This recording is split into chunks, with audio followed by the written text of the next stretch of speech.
Hi guys, તો હું તમને બીકોમ સેમ 3 માં લિક્વિડેટરના હિસાબોમાં આગળનો દાખલો ભણાવવા જઈ રહ્યો છું. દાખલો નંબર 8. ઠીક છે, સ્ક્રીન પર તમને દેખાય છે. જુઓ, માયા લિમિટેડનું તારીખ 31/12/2016 ના રોજનું પાકું સરવૈયું નીચે મુજબ છે. તે જ દિવસે કંપનીનું સ્વૈચ્છિક વિસર્જન કરવામાં આવે. ઠીક છે, તો પાકું સરવૈયું તમને આપ્યું છે. ઓકે, ને વધારાની માહિતી આપી છે. ઠીક છે, ચાલો તો આપણે છેવટનું લિક્વિડેટરનું આવક જાવક બનાવવાનું છે. કોનું? માયા લિમિટેડનું. ઠીક છે, માયા લિમિટેડનું. ઓકે, તમે તારીખ બી લખી શકો. માયા લિમિટેડનું 31/3/2016 ના રોજનું લિક્વિડેટરનું, એટલે 16 ના રોજ પૂરા થતા વર્ષનું લિક્વિડેટરનું આવક જાવક પત્રક. ઠીક છે, આવક રૂપિયા, જાવક રૂપિયા. ઠીક છે, સૌપ્રથમ આવક આપણી કઈ હોય છે? આપણી પાસે કઈ આવક હોય છે? સૌપ્રથમ રોકડ કે બેંક. ઠીક છે, તો હું લખીશ રોકડ કે બેંક. ઠીક છે, તો પાકિસ્તાનમાં ચેક કરી લઈએ. રોકડ અને બેંક આપી છે. ઓકે, કેટલી આપી છે ચાલુ મિલકતમાં? તો 28,700. ક્લિયર?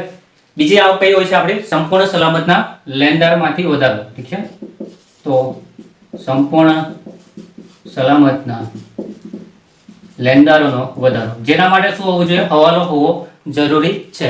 સંપૂર્ણ સલામત લેણદારો એટલે જેની સામે કઈ સિક્યુરિટી આપી હશે આપણે. ઓકે, રોકડ લીધી હશે ને એની સામે કોઈ સિક્યુરિટી આપી હશે, પરંતુ એના માટે હવાલો જરૂરી છે, તો જ વધારો અહીં લખી શકીએ આપણે. તેના માટે હવાલો આપીએ છે. તો જુઓ, પેરેગ્રાફમાં લખ્યું છે કે લેણદારોમાં 75,000 ના લેણદારોને ત્યાં રોકાણો ગીરવે છે. તો અંદર જે લેણદારો આપ્યા છે એમાંથી 75,000 ના લેણદારોના ત્યાં રોકાણો ગીરવે છે. એટલે કે ખરેખર આપણે 75,000 ની જવાબદારી લીધેલી, એટલે કે 75,000 આપણે એ લેણદાર પાસેથી રકમ લીધી હશે. ઓકે, અને એની સામે રોકાણો આપ્યા છે. તો એ રોકાણો એ લોકો એટલે કે તેમણે 78,000 માં વેચ્યા છે. પાછા કેટલામાં વેચ્યા છે? 78,000 માં, અને વધારો લિક્વિડેટરને આપ્યો છે. ઠીક છે, એટલે કે વેચેલું છે 78 માં. શું? રોકાણ. પણ એની સામે લેણદારો તો 75,000 ના જ હતા. આપણે જવાબદારી કેટલી લીધેલી? ફક્ત 75,000 ની જ લીધેલી. ઠીક છે, પણ રોકાણો એની સામે ગીરવે આપેલા, એટલે રોકાણો વેચીને આપણને કેટલી રકમ મળી છે? ટોટલ 78,000 મળેલી છે. એટલે એના 75,000 આપણે એ લઈ લેશે, એટલે કે એને આપી દઈશું. તો બાકીનો વધારો આપણે શું કહેવાય? આવક કહેવાશે. તો કેટલો વધારો છે? ટોટલ 3,000, જે આપણી શું છે? આવક છે. ખ્યાલ આવી ગયો? ઓકે, બીજું કઈ કીધું છે? પછી લેણદારની માહિતી છે, પછી જોઈશું આપણે. ઠીક છે, તો સંપૂર્ણ સલામતના લેણદારોનો વધારો કેટલો આવ્યો છે આપણી પાસે? ફક્ત 3,000. 75,000 ની જવાબદારી આપણે સ્વીકારેલી. રોકાણો સામે રોકાણો વેચ્યા છે 78,000 માં, તો 3,000 ની આવક આપણી થઈ છે. 75,000 આપણે ચૂકવી દીધા છે. ઠીક છે, ઓકે. એના પછી કઈ આવક આવશે? તો મિલકતોની ઉપજ. શું આવશે? મિલકતોની ઉપજ. ઠીક છે, તો મિલકતોની ઉપજ કઈ કઈ છે એકવાર આપણે ચેક કરી લઈએ. હવાલામાં જ છે. તો મિલકતોની ઉપજમાં જમીન મકાન છે સૌપ્રથમ. ઓકે, જમીન મકાન કેટલા છે? 2,83,000. ક્લિયર? પછી છે યંત્રો 77,500 ના. પછી છે સ્ટોક 62,700 ના. પછી છે દેવાદારો 38,800 ના. ઠીક છે, તો ટોટલ આટલી મિલકતો ઉપજેલી છે. ઓકે, જેની ટોટલ કરી દઈએ આપણે 2,83,000 વત્તા 77,500 વત્તા 62,700 વત્તા 38,800, ટોટલ આવશે 4,62,000 મિલકતની ઉપજ, જે આપણી આવક છે. ઠીક છે, પછી શું આવે? હપ્તાઓ. તો હપ્તા વિશે કોઈ માહિતી નથી, હવાલો હોવો જરૂરી છે પણ નથી. ઠીક છે, તો જવા દો. 3 જ આવક છે આપણી પાસે: રોકડ, બેંક, સંપૂર્ણ સલામત લેણદારનો વધારો અને મિલકતની ઉપજ. ઠીક છે, તો આવકમાંથી જ આપણે પૈસા ચૂકવીશું. ઠીક છે, આપણી પાસે આટલી આવક છે, એમાંથી જ પૈસા ચૂકવવાના છે, કોઈ વધારાના લેવાના નથી. ઠીક છે, વધારાના ફક્ત આપણે બાકી હપ્તામાંથી જ લઈ શકીએ, બીજા કોઈમાંથી નહીં. ઠીક છે, ઓકે. ચાલો, તો જાવકની વાત કરીએ તો જાવકમાં સૌપ્રથમ કોને ચૂકવવાનું હોય છે? આપણે કાયદા પ્રમાણે ચૂકવવાનું છે. ઠીક છે, તો સૌપ્રથમ સંપૂર્ણ સલામતના લેણદારોને ચૂકવવાનું હોય છે. તો આપણે લખીશું સંપૂર્ણ સલામતના લેણદારો. ઠીક છે, ઓકે. તો તમે કહેશો અહીં બી સંપૂર્ણ સલામતના લેણદાર, પણ આના માટે હવાલો જરૂરી છે. ઠીક છે, આના માટે હવાલો જરૂરી નથી. હા, પરંતુ સિક્યુરિટી મૂકેલી હશે એને સંપૂર્ણ સલામતના લેણદારો કહી શકે. એટલે કે કઈ જવાબદારીમાં કઈ સિક્યુરિટી મૂકી છે એકવાર આપણે ચેક કરી લઈએ પાકા સરવૈયામાં. તો જુઓ, તો કઈ છે નહીં મળે. ઠીક છે, પાકા સરવૈયામાં તો કઈ જ માહિતી નથી. ઠીક છે, કોઈ સિક્યુરિટી મૂકેલા નથી બાકીના. ઠીક છે, તો પૂરું થાય છે, આનું કોઈ રકમ આવશે નહીં. ઠીક છે, તો એના પછી કોણ આવે? કામદારો. તો કામદારોને ચૂકવવાના હોય છે આપણે. તો કામદાર વિશે બી પાકા સરવૈયામાં કઈ લખ્યું છે?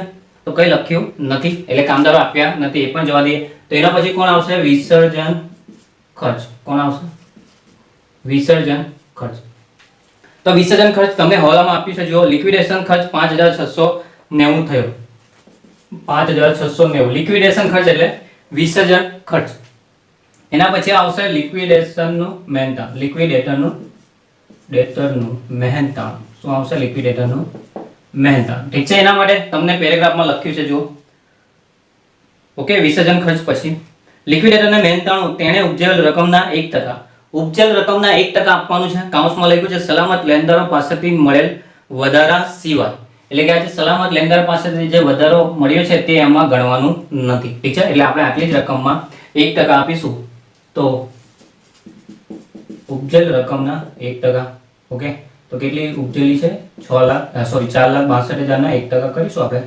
તો 2 0 કાઢી નાખો એટલે 4,620.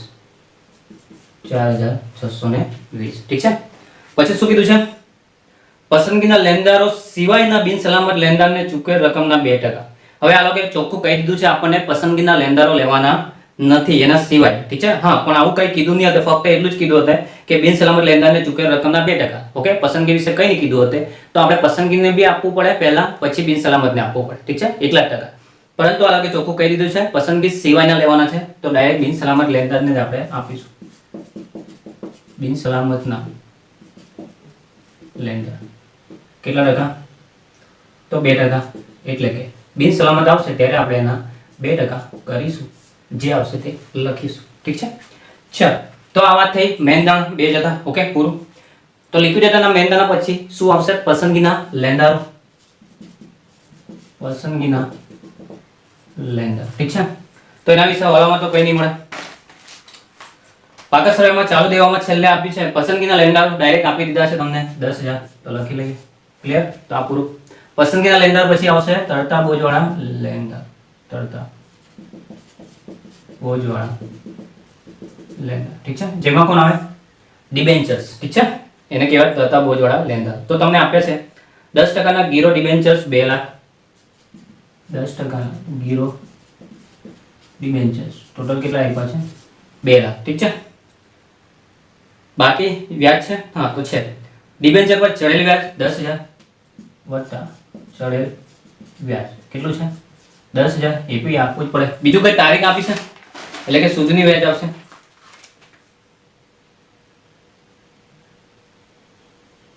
તારીખ આપી છે તો કયું આવશે? સુધીનું વ્યાજ, જે આપણે ગણતરી કરીશું. ઠીક છે. તો એના માટે ગણતરી જરૂરી છે. તો આપણે લખી છે, શું લખીએ છે? સુધીનું ડિબેન્ચર બાકી વ્યાજની ગણતરી કરીએ છીએ આપણે. ઠીક છે. તો એના માટે પાકા સરવાળાની પહેલા તારીખ જોઈ લેવાની. તો 31/12/16 નું છે. ક્યારનું છે? 31/12/16 થી આ ડિબેન્ચરની તારીખ કઈ આપી છે? ક્યારે ચૂકવવાનો છે આપણે? તો 30/6/17. 30/6/17. તો 12/16 થી 30/6/17 6 માસનું વ્યાજ આવશે. કેટલા માસનું? 6 માસ. ઠીક છે. ઓકે, 1 થી લઈને 6 માસનું વ્યાજ આપણે ગણવું પડશે. તો ડિબેન્ચર ટોટલ છે કેટલા? 2 લાખ. એના પર કેટલા ટકાના છે? તો 10%. એટલે આખા વર્ષનું વ્યાજ 10% લેખે 20,000 આવશે. તો એમાં કેટલા માસનું જોઈએ આપણને? 6 માસનું. આ 12 માસનું છે, 1 વર્ષ એટલે 12 માસનું છે. તો આપણને જોઈએ 6 માસનું. તો અડધું આવશે ને, એટલે કેટલા આવશે? 10,000. ઠીક છે. ઓકે, તો સુધીનું વ્યાજ આવશે 10,000. એટલે કે ટોટલ થાય 2,20,000. ક્લિયર? કોને? તરતા બોજવાળા લેણદારને આપણે 2,20,000 ચૂકવીશું. એટલે કે ડિબેન્ચર હોલ્ડરને ચૂકવીશું 2,20,000. ઠીક છે. તરતા બોજવાળા લેણદાર આવી જાય એટલે કોણ આવે? બિન સલામતના લેણદારો, બિન સલામતના લેણદાર. ઠીક છે. હવે ચેક કરીએ આપણે.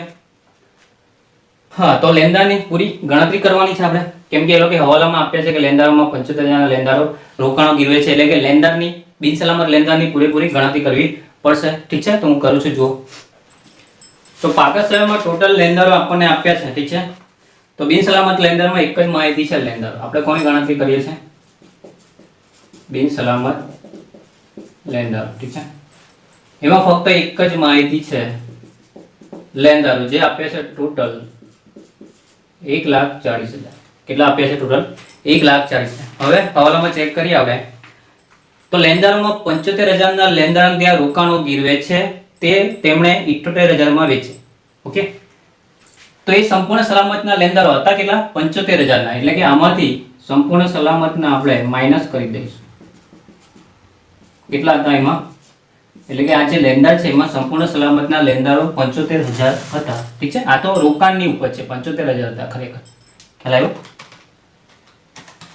તો ખરેખર આવશે 65,000 આપણા બિન સલામતમાં બચે છે. કેટલા બચે છે ટોટલ? 65,000, કારણ કે સંપૂર્ણ સલામતના આ લેણદારમાં 75,000 હતા. ઠીક છે, તો બાકીના 65,000 બચે છે તેમાં શું લખ્યું છે? 25,000 ના લેણદારને 20% ઓછા, તો આ જે 65 બચે છે એમાં પાછા 25,000 ના લેણદારને 20% માઇનસ કરવાના છે. તો 25,000 ના 20% 5,000 ઓછા આપવાના છે. ખ્યાલ આવ્યો? ઠીક છે, આ 20% છે. ક્લિયર? તો 25,000 ના 20% ઓછા એટલે કે 5,000 માઇનસ કરીશું તો એને ખરેખર આપણે બિન સલામતને આપીશું 20,000. શેમાંથી? 65,000 માંથી 25,000 5,000 ઓછા એટલે કે 20,000 આપવાના છે. તથા 15,000 ના લેણદારને 30% ઓછા,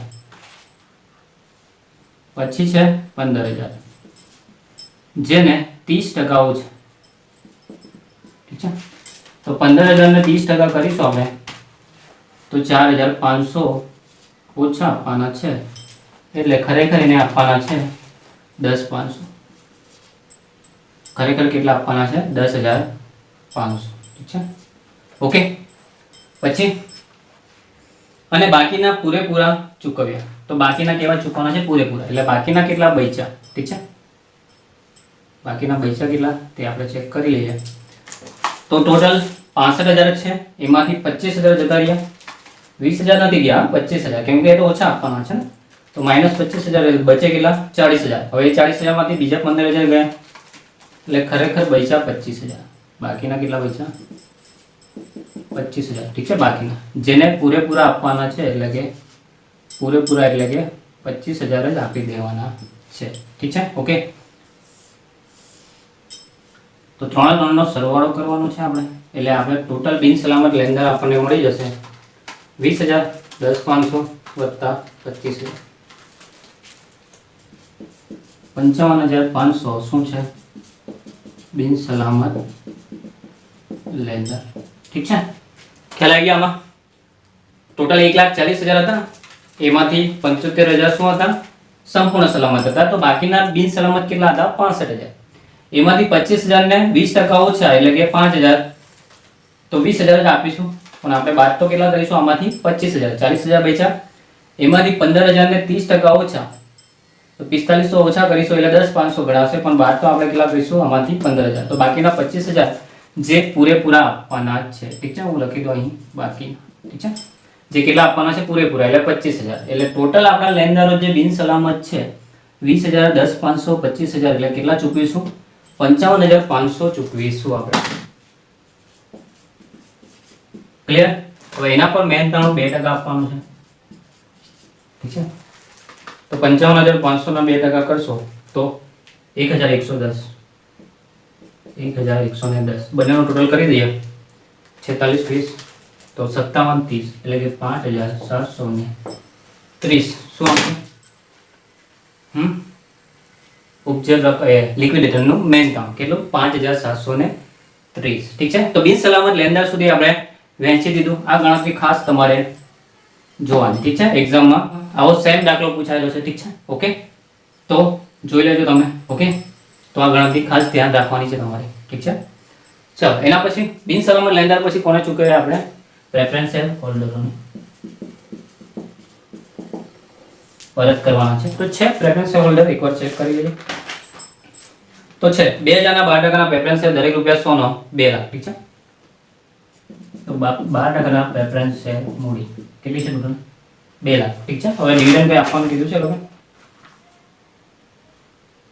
ડિવિડન્ડ નથી, તો આપણે ડાયરેક્ટ કેટલા હતા? 2 લાખ છે, તો આપી દઈએ. ક્લિયર? તો આ વાત પૂરી થઈ પ્રેફરન્સ શેર મૂડી. હવે છેલ્લે કોને આપવાનું છે? આપણે ઇક્વિટી શેર મૂડીને, એટલે કે ઇક્વિટી શેર હોલ્ડરોને. ઠીક છે, તો કેટલા છે ઇક્વિટી શેર હોલ્ડર? તો અહીં ટોટલ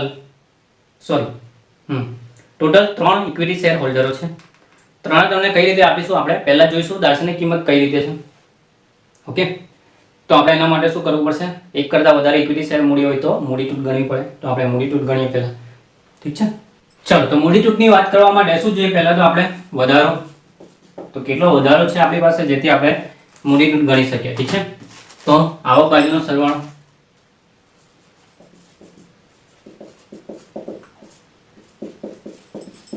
માઇનસ જાવક બાજુનું અત્યાર સુધી ચૂકવે. ઠીક છે, તો આવક બાજુનો સરવાળો ચેક કરી લઈએ આપણે. કેટલા? 28,700 સોરી 28,700 વત્તા 3,000 વત્તા 4,62,000 4,93,700 એમાંથી બાદ કરીશું આપણે જાવક. તો જાવક આના કરતાં વધવી નહીં જોઈએ. હા, ઠીક છે, પ્રેફરન્સ શેર મૂડી સુધી. ઠીક છે, તો ચેક કરીએ. 5,690 વત્તા 5,730 વત્તા 10,000 વત્તા 2,20,000 વત્તા 55,500 વત્તા 2 લાખ. 496 થઈ ગઈ. કેટલી થઈ ગઈ ટોટલ? એટલે કે પ્રેફરન્સ શેર મૂડી સુધી આપણે જો આપીએ, એટલે કે આ ખર્ચો ટોટલ પ્રેફરન્સ શેર મૂડી સુધી 4,96,920 થયા છે ને આપણો અહીં ટોટલ કેટલું છે? 4,93,700. તો આના કરતાં ઓછું છે. એનો મતલબ શું થાય કે આપણે પ્રેફરન્સ શેર મૂડીને પણ હમણાં આપી શકીએ નહીં. ખ્યાલ આવ્યો? તો જાવક આના કરતાં વધવી નહીં જોઈએ. ઠીક છે, વધી ગઈ તો હું પ્રેફરન્સ શેર મૂડીને નથી આપતો. ઠીક છે, ઓકે.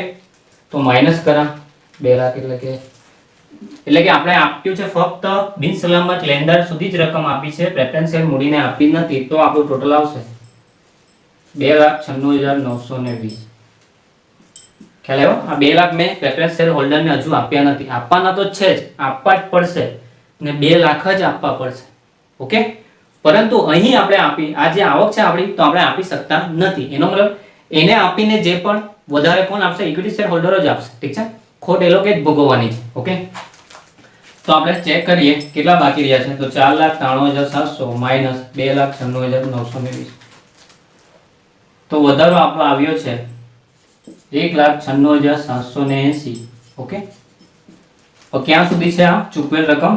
બિન સલામત લેણદાર સુધી જ છે. પ્રેફરન્સ શેર હોલ્ડરને આપણે રકમ ચૂકવેલી નથી. ઠીક છે, તો આપણી પાસે 1,96,780 છે. એમાં આપણને પ્રેફરન્સ શેર હોલ્ડરને બી 2 લાખ ચૂકવવાનો છે ને બાકીના ઇક્વિટી શેર હોલ્ડરોને 3 ને 2 જેટલા રૂપિયા ચૂકવવાના છે. ઠીક છે, એટલે ટોટલ એટલા બધા ચૂકવવાના છે. પરંતુ આપણી પાસે તો ફક્ત કેટલા છે?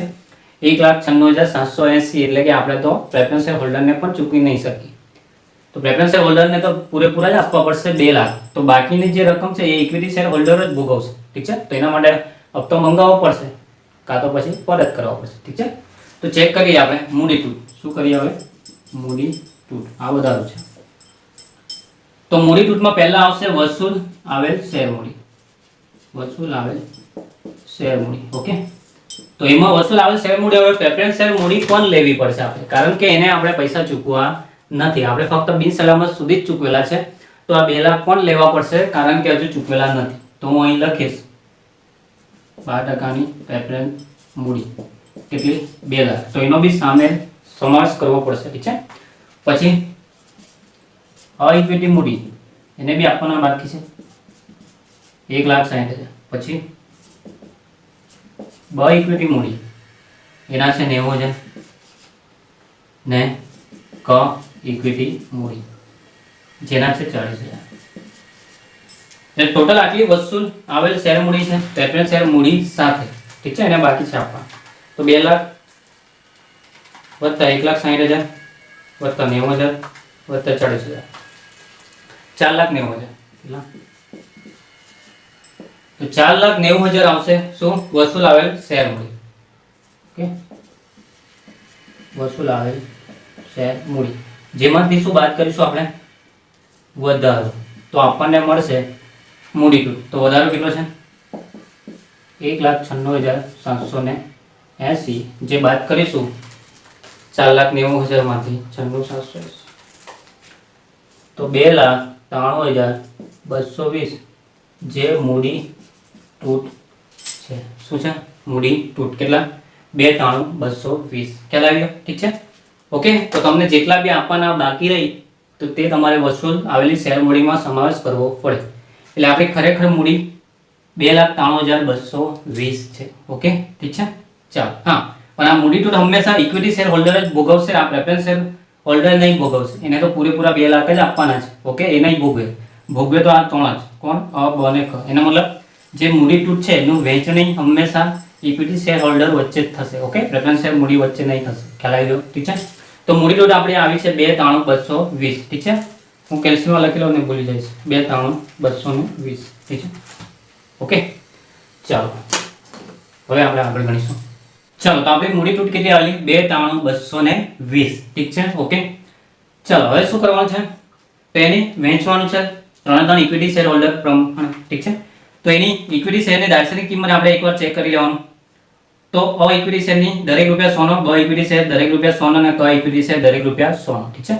તો 3 દરેક રૂપિયા 100 ના છે એટલે સરખા છે. તો આપણે શેરની સંખ્યા પ્રમાણે વહેંચીશું હવે. ઠીક છે. કોના પ્રમાણે? શેરની સંખ્યા પ્રમાણે. ઠીક છે. તો પ્રથમ છે અ ઇક્વિટી મૂડી, પછી બ ઇક્વિટી મૂડી અને ક ઇક્વિટી મૂડી. ઠીક છે. 3 ને વેચવાનું છે. તો ઇક્વિટી શેર મૂડીની સંખ્યા છે 2000, બ ની છે 1500, ક ની છે 1000. ઠીક છે. ચાલો, તો 2 0 કાઢી નાખીએ તો 20/15/10. ઓકે, હજુ સરળ કરીએ તો 5 ચોક 20 એટલે 4, 5 તાલી 15 એટલે 3, 5 દુ 10 એટલે 2. ઠીક છે. ઓકે, ટોટલ કરીએ 4 ને 3 7 8 9, ટોટલ કેટલા થયા? 9. ઠીક છે.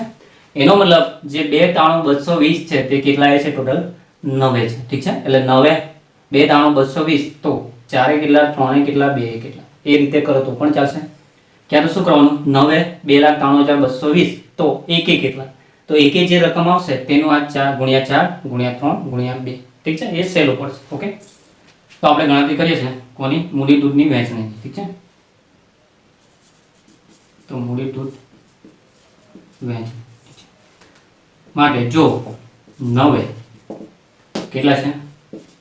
293,220 તો 1 કેટલા?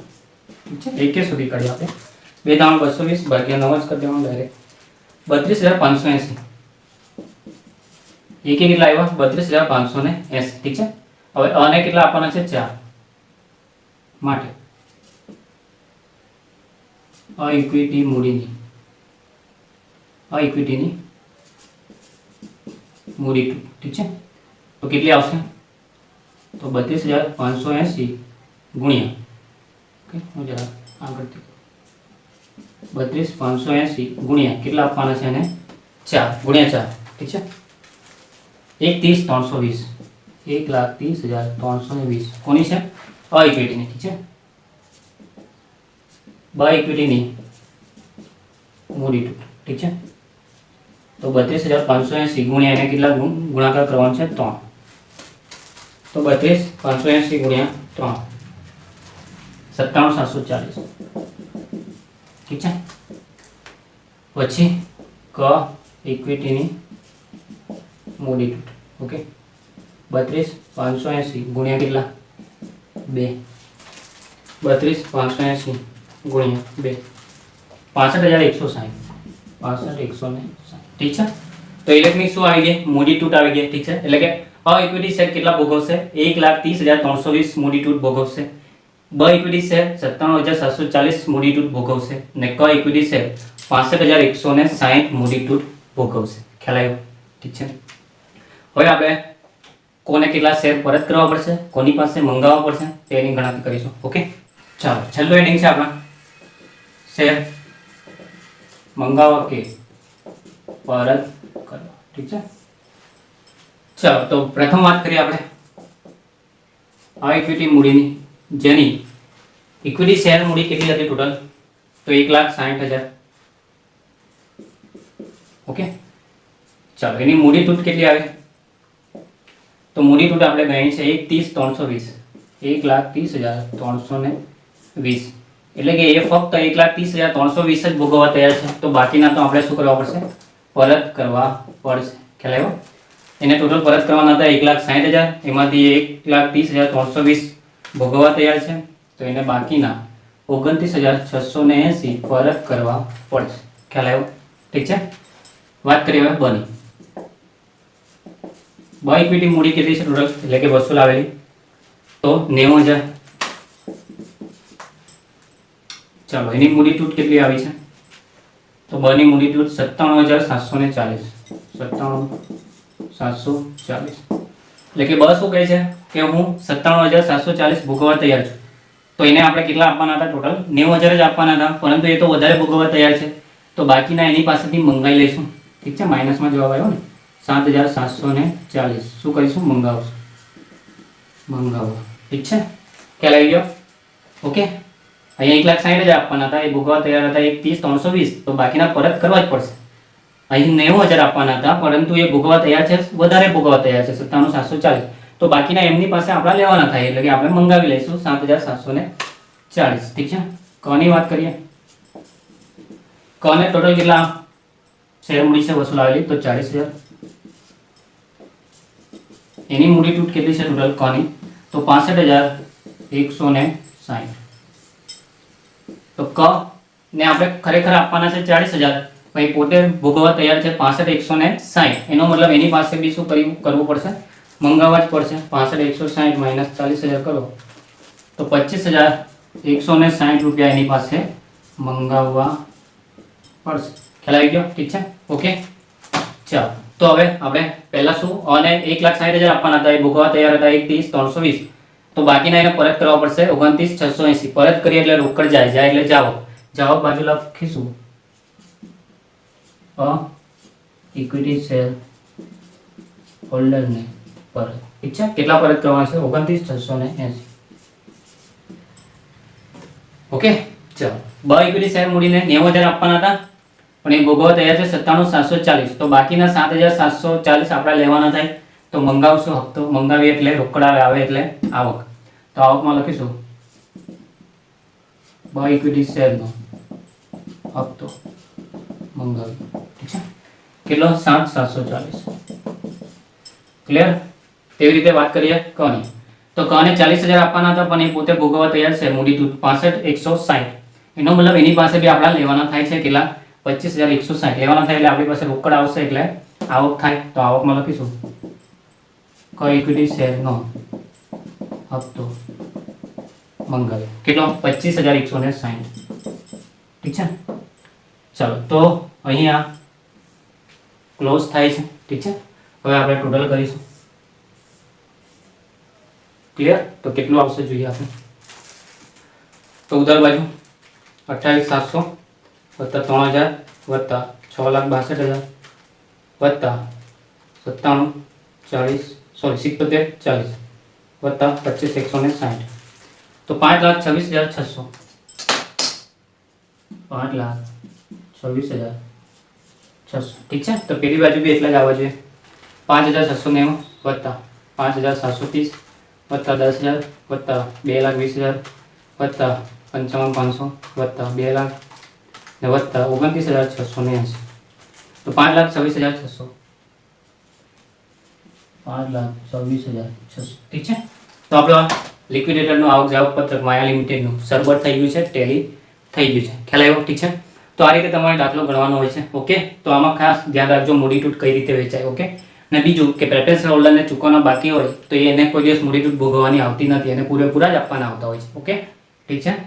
તો આ દાખલો શું છે અહીં ક્લોઝ થાય છે. ઓકે. સમજી લેજો, ગણી લેજો. મળીશું આગળના દાખલામાં. Good bye.